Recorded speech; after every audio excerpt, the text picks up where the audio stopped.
ẹjọ́ tó ga jùlọ ti kéde ààrẹ Bọ́lá Tinubu gẹ́gẹ́ bí olùborí nínú ìdìbò ààrẹ tó kọjá. Ìjọba àpapọ̀ ti ké sí àwọn alákòóso lórí ọ̀rọ̀ ilé gbígbé láti máa lo ọgbọ́n àtinúdá lórí ọ̀rọ̀ ilé kíkọ́. Ẹ káalẹ́, ẹ kú àtàárọ̀, Ìdòwú Ògúnbàjò lórúkọ tèmi. Ẹ gbọ́ àwọn ìròyìn náà lẹ́kùnrẹ́rẹ́. Ilé ẹjọ́ tó ga jùlọ lórílẹ̀‐èdè Nàìjíríà ti mú ìdájọ́ wọn wá sí ìdúró, wọ́n sì kéde ààrẹ Bọ́lá Tinubu gẹ́gẹ́ bí olùborí nínú ìbò ààrẹ èyí tó rí kọjá, tí wọ́n sì ní kí ó máa bá iṣẹ́ rẹ̀ lọ gẹ́gẹ́ bí ààrẹ orílẹ̀‐èdè Nàìjíríà tí wọ́n fi ìbò yàn sípò. Àwọn ìgbìmọ̀ adájọ́ ẹlẹ́ni méje èyí tí adájọ́ Inyang Okoro ṣe olórí wọn ń ló ti tú ẹjọ́ náà tí wọ́n fi pe ààrẹ Bọ́lá Tinubu dànù, tí ó sì kéde rẹ̀ gẹ́gẹ́ bí ààrẹ orílẹ̀-èdè Nàìjíríà èyí tó jáwé olúborí nínú ìdìbò ààrẹ tí wọ́n dì ní oṣù kejì ọdún yìí. Austin Anyebe lóníròyìn tó bá wọn wà níbẹ̀. Ní báyìí orílẹ̀-èdè Nàìjíríà àti àwọn ọmọ Nàìjíríà lápapọ̀ ní kí wọ́n máa retí mùdùmúdù tí ó wà nínú ìṣèjọba alágbádá tí ó ń ṣe ìjọba àwarawa nínú ìṣèjọba tí ó ń lọ lọ́wọ́lọ́wọ́.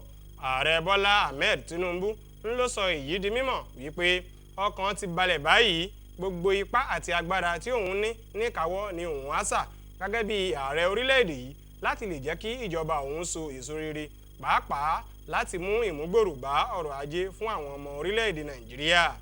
Ààrẹ Bọ́lá Tinubu ló ń fẹ̀hónú rẹ̀ hàn lórí àbájáde ìpẹ̀jọ́ tí ilé ẹjọ́ tó ga jùlọ gbé jáde, tó sì fẹsẹ̀ rẹ̀ múlẹ̀ wípé òun ló jáwé olúborí yányán tí ọ̀yẹ̀yẹ̀ kankan ò sì lè yẹ̀ mọ́ nínú ìdìbò ààrẹ èyí tó wáyé ní ọjọ́ 15 oṣù kejì ọdún 2023 yìí.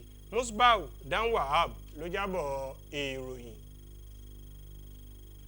Alága fún ẹgbẹ́ òṣèlú All Progressives Congress lórílẹ̀‐èdè yìí, ọ̀mọ̀wé Abdullahi Umar Ganduje ló ti gbé òṣùbà káre láyé fún ilé ẹjọ́ tó ga jùlọ lórí àbájáde ìpẹ̀jọ́ tó fìdí ààrẹ Bọ́lá Ahmed Tinubu múlẹ̀ wípé òun ló jáwé olúborí nínú ìdìbò ààrẹ tó rí kọjá.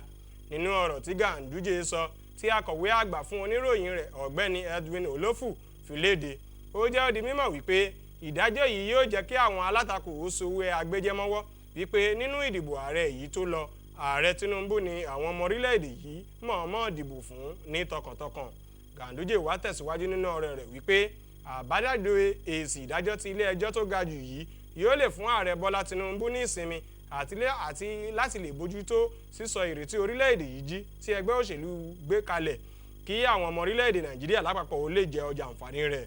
Ganduje wá ké sí àwọn akẹgbẹ́ ààrẹ tí wọ́n jọ ń díje dupò nínú ẹgbẹ́ òṣèlú PDP, ìyẹn Atiku Abubakar, ẹgbẹ́ òṣèlú Labour Party, ìyẹn Peter Obi, kí wọ́n dákun dábọ̀ lọ so ewé agbẹjẹmọ́wọ́ láti gbà ní kámú, kí wọ́n sì jọ fi ọwọ́ sowọ́pọ̀ pẹ̀lú ààrẹ Bọ́lá Tinubu láti lè jẹ́ kí orílẹ̀-èdè yìí ó ní àgbéga kí ó sì gòkè àgbà. Ẹgbẹ́ òṣèlú PDP ti fẹ̀hónú wọn léde wípé ojú gbà wọ́n tì fún ìdájọ́ èyí tí ilé ẹjọ́ tó ga jùlọ ó padà gbé jáde lórí ẹ̀sùn tí ẹgbẹ́ àwọn àti òǹdíje dupò lábẹ́ àsíá PDP Atiku Abubakar fi kan ààrẹ Bọ́lá Tinubu nípa bí wọ́n ṣe kéde rẹ̀ wípé òun ló jáwé olúborí nínú ìdìbò ààrẹ nínú oṣù kejì èyí tí àjọ elétò gbé kalẹ̀.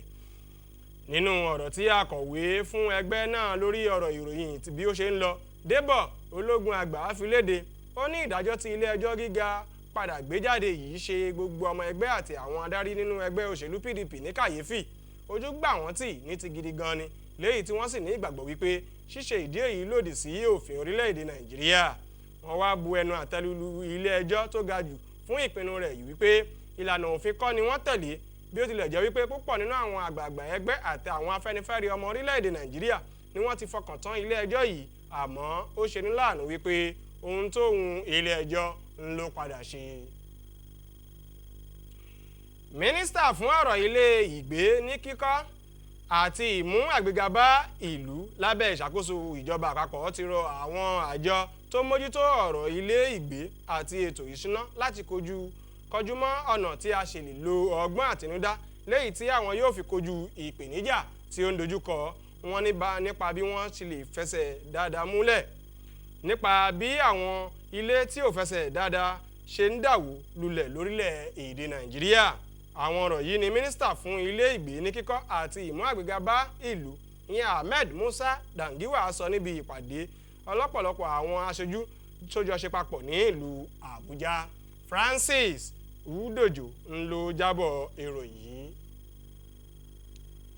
Ẹ kíyèsí kí ẹ sì ṣọ́ra fún àwọn olóṣèlú kan tí ó jẹ́ wípé ìfẹ́ tí wọ́n ní sí orílẹ̀-èdè yìí kò láfiwé, kí ẹ sì máa gbàdúrà fún àwọn aṣíwájú wa èyí àwọn tó jẹ́ wípé ìgbéga àti ìlọsíwájú orílẹ̀-èdè Nàìjíríà ń ló jẹ wọ́n lógún.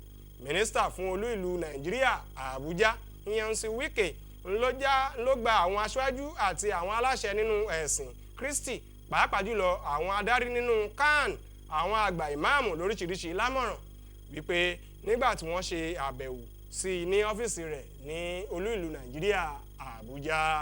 Nọ́ọ̀sì Yakubu lóníròyìn tó bá wọn wà níbẹ̀. Níbí ni a ti máa mú ẹnu dúró fún ti ìròyìn fún talẹ́ tòní.